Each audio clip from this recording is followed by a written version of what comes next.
Alright guys, just got out of the gym, just hit a little bit of a nice leg day, focusing on like hypertrophy, trying to get, some muscle growth. And just left the grocery store after paying $10 for eggs. Kill me now.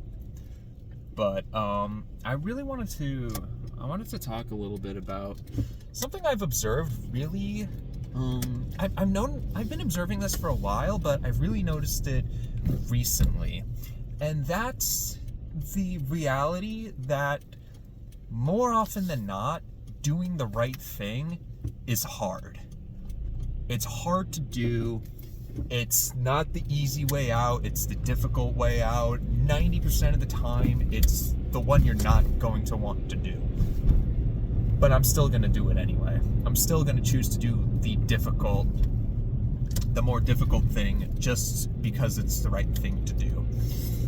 There's plenty of examples a lot of us could draw from. For me, one of the big ones is college. It's very easy for a course you don't care about, very easy to want to just chat GPT your way through the course and just get it out of the way, devote no brain power to it, and take your passing grade and move on.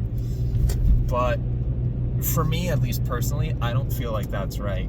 So I'm gonna go through the difficulty of learning the material, studying, actually practicing, doing flashcard memorization, whatever I need to do to be able to properly prepare for exams, tests, all of that sort of stuff. And that's hard. I could very easily just snap my fingers, have ChatGPT write all my assignments for me, and then I never have to worry about it again. I could have, the hard thing in this is that I'm exchanging 5 minutes to write ChatGPT prompts and then changing a couple words.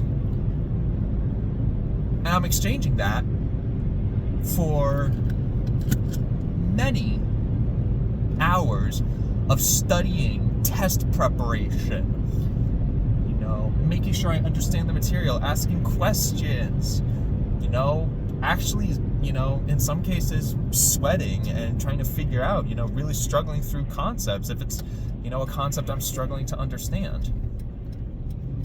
But I'm still going to do it because it's the right thing to do, and because, when at the end of it, you're going to have, a good understanding of the subject, even if it's a subject you are never going to use or care about again, you did the right thing.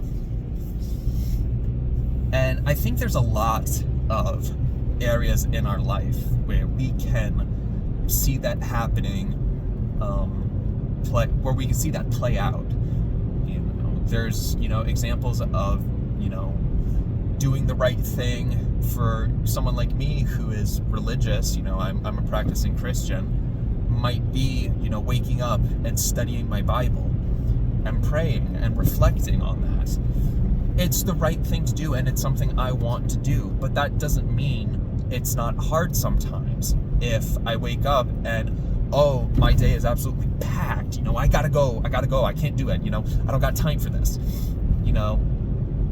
but then for me, I'm denying myself that spiritual nourishment that I have grown used to and accustomed to. And I very clearly can find out in my life, it's very easy for me to tell a day where I haven't studied my Bible versus a day where I have studied my Bible.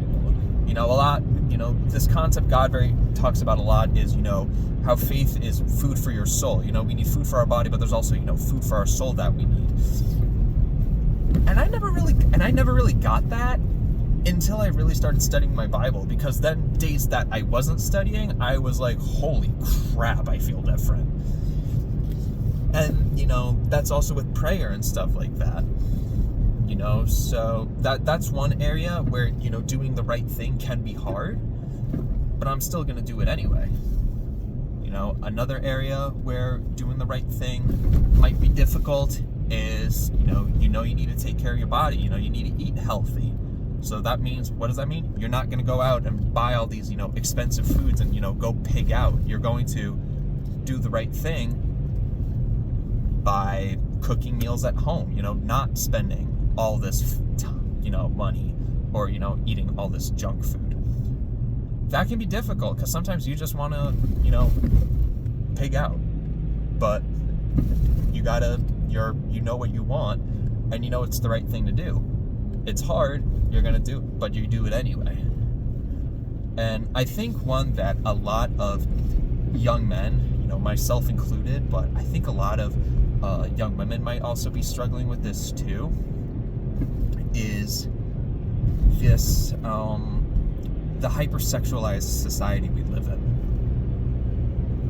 where what I've really noticed has transgressed from that is, a lot of us struggle with a lot of lustful thoughts, but more than that, I think a lot of people struggle with pornography addiction now, which, that the struggle there is that it's something that feels good in the moment, but you don't feel good in the long run. So doing the right thing in that situation is, not consuming this suggestive content, not, giving into, lustful desires, not, learning to control your lustful desires and wants. And that's difficult. No one is the same. No one is perfect 100% of the time. And it's difficult, and sometimes it sucks. Probably 99% of the time, especially if you're a guy. Like, let's just be honest here. But I do it anyway.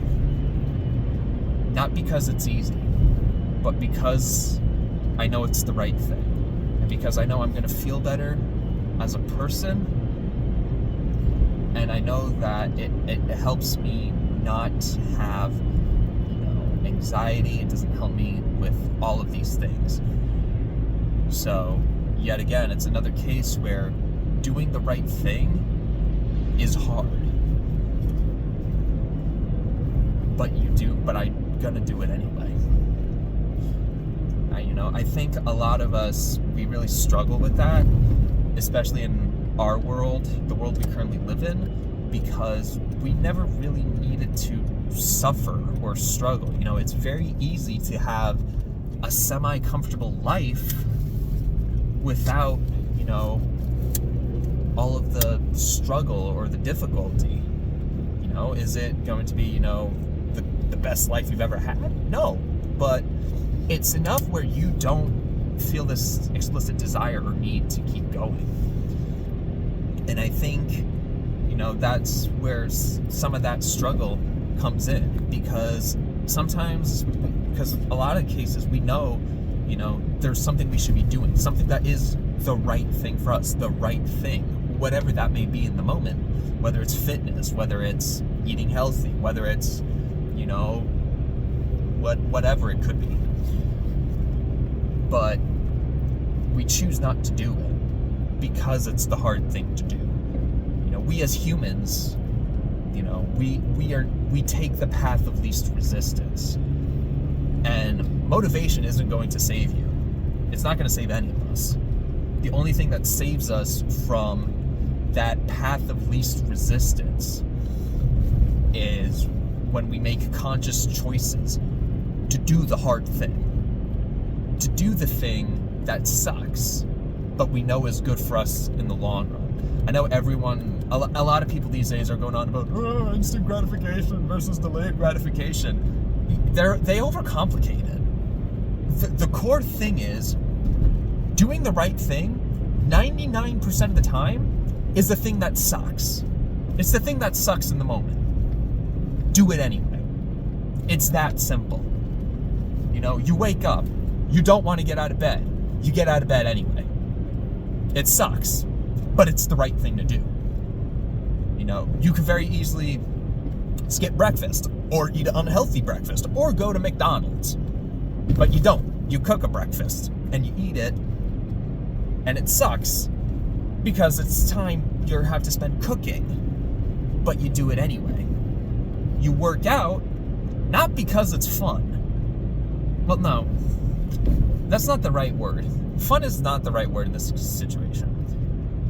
Not because you work out, not because it's easy. Because let's be real, in the moment when you're gasping for air, trying to get enough air into your lungs to do out one more rep, and it feels like your muscles are about to explode, the last thing on your mind is how this is going to be good for you in the long run and how this is good for you. The only thing in your mind is, I don't want to do this anymore. But then but then afterwards, you know it's the right thing. You know, people who work, you know, for me personally at least, I enjoy working out, but I wouldn't say, you know, it's, you know, it's the path of least resistance to me, because you got to go to the gym, you got to work out, you're going to get sweaty and gross, you're going to hurt, you're going to be sore if you're working out correctly. But I do it anyway because I know it's good for me. And I think most of us need to learn to not overcomplicate things with this entire gratification psychology aspect of it. And, you know, we just need to go down to the core. Doing the right thing sucks. And it's hard sometimes. But I'm going to do it anyway. Much love, guys.